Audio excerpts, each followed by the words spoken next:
कहानी की शुरुआत में हमें 2008 का टाइम दिखाया जाता है। हमें जीरो नाम के कॉलेज स्टूडेंट को दिखाया जाता है। जीरो अपनी जिंदगी में बहुत ही अकेला रहता है। इस दुनिया में उसका साथ देने वाला कोई नहीं है, जिस वजह से वो काफी उदास भी रहता है। जीरो एक दिन मॉल में शॉपिंग कर रहा होता है और तभी उसे वहाँ एक लड़की दिखाई देती है। वो लड़की जीरो को देखकर मुस्कुराने लगती है। जीरो को कुछ भी समझ नहीं आता और तभी वो लड़की वहाँ से चली जाती है। वो लड़की मॉल से कुछ कपड़े चुरा कर पहन लेती है। आज के दिन जीरो का बर्थडे था और बर्थडे के दिन वो हमेशा अकेले ही अपना बर्थडे मनाता था। आज भी वो अकेला अपना बर्थडे सेलिब्रेट करने के लिए रेस्टोरेंट में जाता है, लेकिन वहीं वो लड़की अभी भी जीरो का पीछा कर रही थी। वो रेस्टोरेंट में जीरो के पास आकर बैठ जाती है। वो लड़की जीरो से बताती है कि आज के दिन उसका बर्थडे है, जिस पर जीरो भी उसे बताता है कि उसका भी आज के दिन बर्थडे है। अब वो लड़की मेन्यू देखकर काफी सारा खाना ऑर्डर कर देती है। जब खाना आता है तो वो लड़की इस तरीके से खा रही थी जैसे उसने पहले इतना अच्छा खाना कभी देखा ही ना हो। तभी वेटर बिल लेकर आता है और बिल देखकर जीरो की सिट्टी पिट्टी गुल हो जाती है। वो लड़की जीरो से बोलती है कि वो बाहर जाकर उसका वेट करे और वो बिल को पे कर देगी। जीरो रेस्टोरेंट से बाहर आ जाता है और उस लड़की के आने का इंतजार करने लगता है, लेकिन तभी वो लड़की रेस्टोरेंट से भागते हुए बाहर आती है और उसके पीछे रेस्टोरेंट का मैनेजर भी पड़ा हुआ था, यानी कि उसने बिल पे नहीं किया था। अब जीरो और वो लड़की वहाँ से भाग जाते हैं। आज के दिन वो दोनों काफी इंजॉय करते हैं। जीरो भी बहुत खुश था। इस साल का बर्थडे उसके लिए सबसे अच्छा बर्थडे था। अब वो लड़की जीरो से उसकी आंखें बंद करने के लिए बोलती है। जीरो अपनी आंखें बंद करता है, जिसके बाद वो जीरो को एक की चेन गिफ्ट करती है और जीरो भी उसे एक चीज गिफ्ट करता है। वो लड़की जीरो से बोलती है कि वो फ्यूचर से आई है, यानी कि 100 साल बाद के समय से। ये बोलते ही वो वहाँ से चली जाती है। जीरो अपनी आंख खोलता है और देखता है वो लड़की वहाँ से जा चुकी थी। इस दिन के बाद से जीरो दोबारा से उदास रहने लगता है। उसकी जिंदगी दोबारा से पहले जैसी हो जाती है। एक साल बीत जाता है और आज के दिन जीरो का बर्थडे था। वो अपना बर्थडे सेलिब्रेट करने के लिए उसी रेस्टोरेंट में जाता है। वहीं हमें दूसरी साइड शहर का सीन दिखाया जाता है। शहर के अंदर एक बहुत ही तेज बिजली कड़कती है। उसके तुरंत बाद ही वहाँ एक लड़की आ जाती है। ये लड़की देखने में बिल्कुल पहले वाली लड़की जैसी थी, लेकिन इस बार उसके मूड में कुछ चेंज लग रहा था। रास्ते में उसे 3 लड़के परेशान करने लगते हैं, जिन्हें वो एक ही झटके में मार गिराती है। और एक लड़की इतनी आसानी से इंसानों को नहीं मार सकती। जिसके बाद वो एक शॉप में जाती है और वहाँ से कपड़े ले लेती है। शॉप की ओनर उसे रोकने की कोशिश करती है, लेकिन वो उन्हें बिजली के झटके देकर बेहोश कर देती है। अब वो लड़की केक लेकर सीधा उसी रेस्टोरेंट में पहुंचती है। वो जीरो का बर्थडे सेलिब्रेट करने के लिए आई थी। जीरो उसे देखकर बहुत ज्यादा खुश हो जाता है, लेकिन इतने में ही रेस्टोरेंट के अंदर एक गुंडा आ जाता है। वो रेस्टोरेंट के अंदर फायरिंग करने लगता है। गोली जीरो को लगने वाली होती है, लेकिन तभी वो लड़की उसे बचा लेती है। अब वो गुंडा गैसोलीन कैन उठाकर पूरे रेस्टोरेंट को आग लगाने वाला था, लेकिन तभी वो लड़की उस गुंडे को जाकर मारने लगती है। वो उसकी गैसोलीन कैन उसके ही मुंह में पलट देती है और उसे एक ही झटके में उठाकर विंडो से बाहर फेंक देती है। वो बाहर गिरता है और ऊपर से एक जलती हुई सिगरेट उसके ऊपर गिर जाती है। वो जलकर राख हो जाता है। जीरो उस लड़की को अपने अपार्टमेंट में ले आता है, जहां वो लड़की अपने आंखों से एक होलोग्राम बनाती है। हमें पता चलता है ये लड़की एक साइबोर्ग है, यानी कि एक रोबोट है। वो फ्यूचर से आई है। जीरो को होलोग्राम के अंदर एक बूढ़ा व्यक्ति दिखाई देता है और वो बूढ़ा आदमी और कोई नहीं बल्कि फ्यूचर का खुद जीरो है। फ्यूचर में जीरो ने ही उस लड़की को बनाया है। फ्यूचर का जीरो बताता है कि ये लड़की उसकी रक्षा करेगी। आने वाले टाइम में ऐसी चीजें होने वाली है जिनसे जीरो को खतरा है, जिसके लिए उसने साइबोर्ग को जीरो को बचाने के लिए भेजा है। अब वो साइबोर्ग जीरो के साथ ही रहेगी और आने वाली हर मुश्किल से उसे बचाएगी। ये सुनकर जीरो चौंक जाता है। उसे यकीन नहीं होता कि इस रोबोट को उसी ने बनाया है। साइबोर्ग जीरो को बताती है कि वो एक रोबोट है और उसके अंदर कोई फीलिंग्स नहीं है, लेकिन जब पिछली बार वो लड़की यहाँ आई थी तो उसके अंदर फीलिंग्स थी। वो लड़की कौन थी ये हमें बाद में पता चलेगा। अगले दिन जीरो कॉलेज जा रहा होता है। वो कॉलेज के लिए लेट हो जाता है। साइबोर्ग जीरो को कंधे पर उठाती है और गोली की स्पीड से उसे कॉलेज पहुंचा देती है। वो इतनी तेज भागती है कि आसपास के लोगों को कुछ पता ही नहीं चलता। कॉलेज में जीरो के साथ लड़की को देखकर उसके दोस्त उसे पार्टी पर इनवाइट करते हैं। जीरो साइबोर्ग को लेकर उस पार्टी में पहुंचता है, जहां वो सब ड्रिंक करने लगते हैं और जीरो गलती से साइबोर्ग को भी ड्रिंक करवा देता है, जिसकी वजह से उसके फंक्शन बिगड़ जाते हैं। वो अपनी गर्दन को 360 डिग्री में घुमा देती है। जीरो साइबोर्ग को लेकर वहां से चला जाता है। अगले दिन जीरो अपनी जॉब पर जाता है। वहां वो अपने साथ साइबोर्ग को भी ले जाता है। वहीं रास्ते पर एक बच्चे का एक्सीडेंट होने वाला था, लेकिन साइबोर्ग गोली की स्पीड से जाकर उस बच्चे को बचा लेती है। जीरो को लगता है उसके अंदर भी अब फीलिंग्स आ रही हैं। अब जीरो और साइबोर्ग बहुत मस्ती करते हैं। वो लोग शॉपिंग करने जाते हैं, यहाँ तक कि कॉलेज में पढ़ाई गई सारी बातों को साइबोर्ग ही जीरो को समझाती है। जीरो उससे अट्रैक्ट होने लगा था, लेकिन साइबोर्ग के अंदर कोई भी फीलिंग्स नहीं थी। उसका काम था सिर्फ जीरो को प्रोटेक्ट करना। एक दिन जीरो के पैसे बस के नीचे गिर जाते हैं, तो वो साइबोर्ग उस बस को ही उठा देती है। एक सुबह जीरो सोकर उठता है। वो देखता है साइबोर्ग के चेहरे पर धूल लगी हुई थी।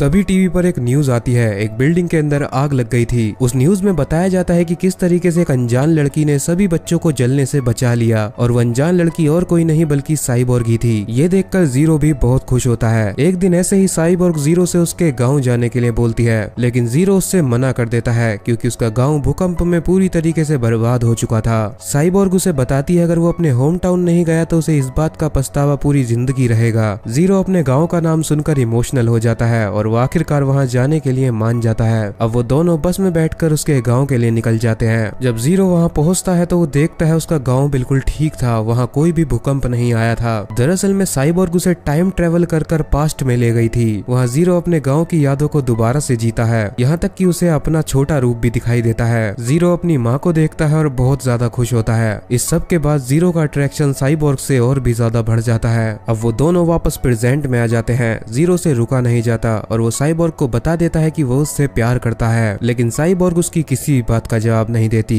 जैसा कि वो एक रोबोट है तो उसके अंदर कोई भी फीलिंग्स नहीं है। अगले दिन जीरो न्यूज देखता है। न्यूज में बताया जाता है एक आतंकवादी एक स्कूल के अंदर घुस गया है और उसने सभी बच्चे और टीचर्स को बंदी बना रखा है। लेकिन तभी वहाँ बहुत ही स्पीड से साइबोर्ग पहुंच जाती है। वो उस आतंकवादी को उठाकर बिल्डिंग से नीचे फेंक देती है। साइबोर्ग को इस तरीके से बनाया गया था कि वो 100 इंसानों को भी एक ही बार में ढेर कर सकती थी। इस बात के बाद से तो जीरो और भी ज्यादा खुश हो जाता है। साइबोर्ग जब घर आती है तो जीरो उसे किस कर देता है, लेकिन इस बात पर वो कोई भी रिएक्ट नहीं करती। जीरो बिल्कुल टूट चुका था। जीरो पता करना चाहता था कि क्या उसके अंदर भी उसके लिए फीलिंग्स है, जिसके लिए वो अगले दिन पब जाता है। वहाँ वो साइबोर्ग को चिढ़ाने के लिए एक लड़की के साथ डांस करने लगता है, लेकिन साइबोर्ग को इस बात से भी कोई भी फर्क नहीं पड़ता। जिसके बाद जीरो बाहर आकर साइबोर्ग को चिढ़ाने के लिए उस लड़की को किस करता है। साइबोर्ग को कोई भी फर्क नहीं पड़ता, बल्कि उल्टा वो लड़की जीरो के चांटा मार देती है। ये देखकर साइबोर्ग को गुस्सा आता है और वो उस लड़की को उठाकर बहुत दूर फेंक देती है, क्योंकि साइबोर्ग को सिर्फ इसीलिए डिजाइन किया गया था ताकि वो जीरो की रक्षा कर सके। अब जीरो परेशान हो चुका था क्योंकि उसे साइबोर्ग से प्यार था। वो इस बात से गुस्सा होकर उसे वहीं छोड़कर चला जाता है। अगली सुबह जब जीरो उठता है तो वहाँ साइबोर्ग नहीं थी, वो वहाँ से जा चुकी थी। जीरो उसे बहुत ढूंढता है लेकिन वो उसे कहीं नहीं मिलती। जब वो घर वापस आता है तो उसे किसी ने बिल्ली गिफ्ट की थी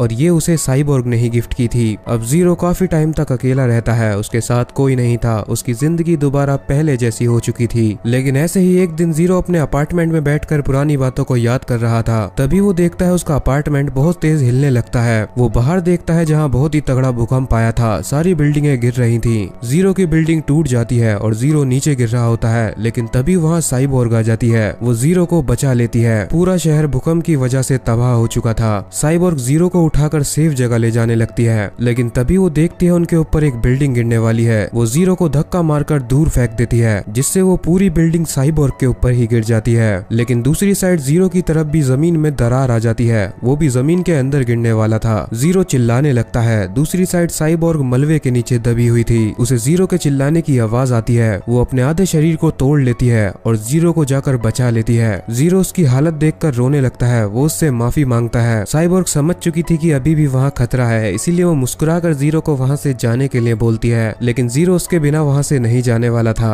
अब साइबोर्ग जीरो से बोलती है कि उसे समझ आ चुका है फीलिंग्स क्या होती हैं, लेकिन तभी साइबोर्ग जीरो को धक्का मारकर दूर फेंक देती है। तभी एक और बिल्डिंग साइबोर्ग के ऊपर गिर जाती है और ऐसा उसने जीरो को बचाने के लिए किया था। कुछ घंटों के बाद वहाँ रेस्क्यू टीम आती है और जीरो को रेस्क्यू कर लेती है, लेकिन जीरो उस जगह पर वापस आता है। वो मलबे के नीचे साइबोर्ग को ढूंढने लगता है और आखिरकार उसे साइबोर्ग मिल भी जाती है, लेकिन वो पूरी तरीके से डेड हो चुकी थी। जीरो उसे गले लगाकर बहुत रोता है। इस समय के बाद जीरो की जिंदगी दोबारा से पहले जैसी हो जाती है। वो अपनी जिंदगी में अकेला रहने लगता है। अब बस उसका एक ही एम था, वो आगे चलकर एक बहुत ही बड़ा साइंटिस्ट बनना चाहता था। अब हमें 61 साल बाद का टाइम दिखाया जाता है। जीरो एक बहुत ही बड़ा साइंटिस्ट बन चुका था और उसने साइबोर्ग को भी बना लिया था। जीरो काफी बूढ़ा हो चुका है, यहाँ तक कि उसके पैर भी काम नहीं करते। अब ये वही टाइम है जब जीरो साइबोर्ग को पास्ट में भेजता है ताकि वो जाकर जीरो की मदद कर सके। साइबोर्ग को पास्ट में भेजने के बाद बूढ़ा जीरो मर जाता है। सीन शिफ्ट होता है और हवा में 126 साल बाद का टाइम दिखाया जाता है। इस समय साल 2133 चल रहा था। दुनिया बहुत आगे बढ़ चुकी है और जीरो के फॉर्मूले की मदद से सबने टाइम ट्रेवल करना भी सीख लिया है। आज के टाइम में भी जीरो को एक बड़े साइंटिस्ट के तौर पर याद किया जाता है। यहाँ तक कि एक म्यूजियम के अंदर जीरो और साइबोर्ग का स्टैचू भी बनाया गया है। इसी समय में हमें एक लड़की को दिखाया जाता है जो कि दिखने में बिल्कुल हूबहू साइबोर्ग जैसी थी। वो लड़की म्यूजियम में जाती है। वो म्यूजियम में जाकर साइबोर्ग को देखती है और उसे देखकर हैरान रह जाती है, क्योंकि वो देखने में बिल्कुल हूबहू उसी के जैसी थी। एक दिन ऑक्शन में उस साइबोर्ग को बेचा जाने वाला था। साइबोर्ग जैसे दिखने वाली वो लड़की उस साइबोर्ग को खरीद लेती है क्योंकि वो ये जानना चाहती थी कि वो साइबोर्ग उसके जैसी क्यों दिखती है। साइबोर्ग को खरीदने के बाद वो साइबोर्ग की चिप निकालकर उसकी सारी मेमोरीज को देखती है, जहाँ उसे जीरो और साइबोर्ग के सारे पल दिखाई देते हैं और वो लड़की पास्ट के समय 2006 में जाती है। ये वही समय था जब जीरो को वो लड़की पहली बार दिखी थी और जब पहली बार वो आई थी तो वो कोई रोबोट नहीं बल्कि असल लड़की थी। जिसके बाद वो 2006 में आकर जीरो का बर्थडे सेलिब्रेट करती है, लेकिन फिर वो जीरो का बर्थडे सेलिब्रेट करने के बाद वहाँ से चली जाती है और इसके बाद की कहानी हम देख ही चुके हैं। लेकिन सीन शिफ्ट होता है और हमें उस समय को दिखाया जाता है जब अर्थक्वेक में सब कुछ तबाह हो चुका था। साइबोर्ग डेड हो चुकी थी और जीरो उसे गले लगाकर रो रहा था, लेकिन तभी वो लड़की टाइम ट्रेवल कर दोबारा से पास्ट में आती है। इसके बाद वो जीरो के साथ पास्ट में ही रह जाती है और अपनी बाकी की जिंदगी जीरो के साथ ही गुजारती है। यानी कि जाहिर है जीरो ने उसी लड़की की शक्ल पे उस साइबोर्ग को बनाया था। इसी के साथ यहीं पर यह मूवी खत्म हो जाती है।